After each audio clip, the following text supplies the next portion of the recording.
이 시장이 경기 침체로 가면, 경기 침체로 가고 굉장히 좋지 않으면 비트코인이 오를 거라고 막 비트코인 오를 때 그랬 얘기를 많이 했죠. 그렇죠? 근데 만약에 경기 침체 가면 비트코인이 올라갈 수 있을까? 비트코인은 대체자산으로 시장의 유동성이 풍부할 때 그 유동성에 의해서 대체자산으로 되는 거잖아요. 근데 거기를 굉장히 뭐랄까요?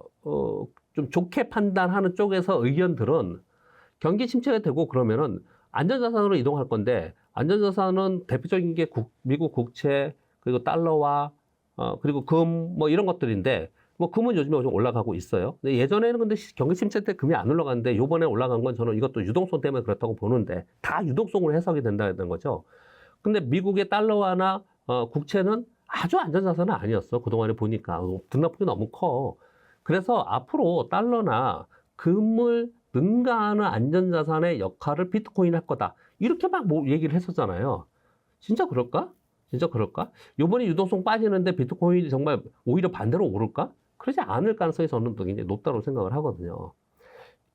전체적으로 시장이, 미국 시장이 이렇게 많이 올라왔던 거는 돈의 힘에서 올라온 거고, 우리 모두 다 알다시피 돈의 힘에서 올라온 거고, 그 돈의 바탕에 저금리 상태에서 도금이 그냥 깔려 있는 게 있었고, 미국은 지금 대선을 앞두고 시장의 유동성을 준 부분이 분명히 있고, 그런 가운데 엔캐리 자금은 그 오랜 동안 10여 년 동안 계속 미국 시장에서 이걸 떠받치면서 미국의 빅테크를 가지고 왔는데, 이번에 금리 인상을 한다고 하면서 엔캐리 성산이 일부 작용이 나타나면서, 그러면서 얘들의 매물이 나오는 이런 과정이 있는 거고, 어찌 보면은 굉장히 심플하고 이런 수급이 일정 부분 해결이 되면은, 그러면 또 야, 이게 경기의 문제가 아니야. 미국 경기가 그렇게까지 뭐 소프트 랜딩이 아니고 뭐 하드 랜딩 돼? 소프트 랜딩이라고 계속 얘기했죠. 파월 장 얘기하고 옐런 장관 얘기하고 전부 소프트 랜딩이라고 얘기를 하고 오다가 지난주 이후에 갑자기 하드 랜딩으로 바뀌었어요. 지표가 바뀌어서 그 지표 자체도 고용 보고서도 4.3%가 됐고, 그리고 비농업 고용자 수가 그만큼 줄어든 거는 다른 여러 가지 이유들이 분명히 있을 거라고요. 고용 지표는 중간중간에 바뀐 경우가 되게 많았습니다. 그러니까 그거 하나 보고 그렇게 판단할 수 있어? 그거는 좀 저는 약간 오바다. 만약에 그것 때문에 그랬다면 그건 오바라고 생각을 하는 거예요. 근데 그게 아니고 수급 때문에 그렇다면 이해가 되는 거죠. 시장은 항상 수급으로 움직이는 거니까, 수급 때문에 빠지는 거니까 이해가 돼요. 그러면 수급 때문에 그렇다면은 일정 기간이 지나고 나면 시급 정상화 되면, 우리 왜 시중 매물 한 방에 터져버리면 그 다음에 올라올 때 급반등 하잖아요.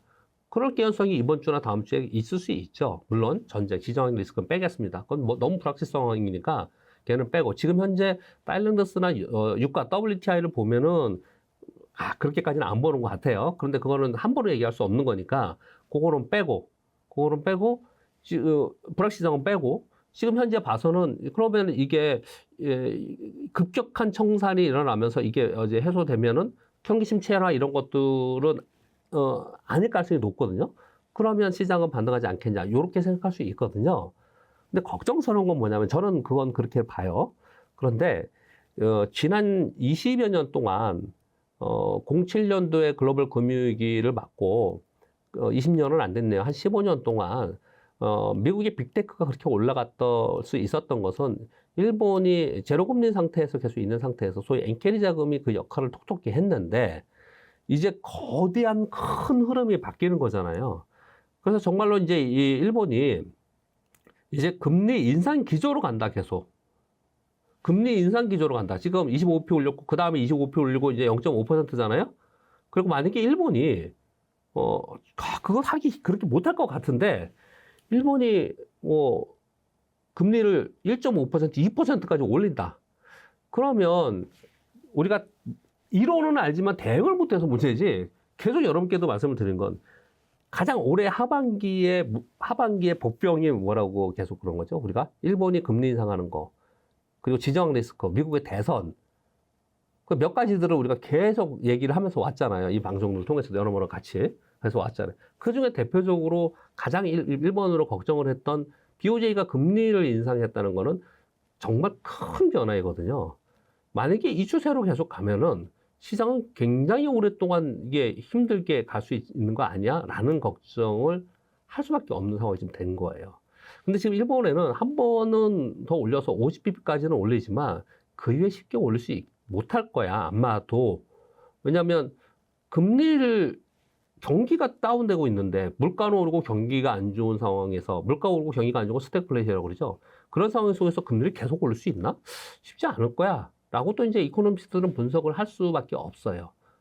그럼에도 불구하고 지금 현재 구간에서는 그 걱정을 하고 있는 겁니다. 그 걱정은. 이게 가장 큰 지금 현재의 문제라고 저는 생각을 해요.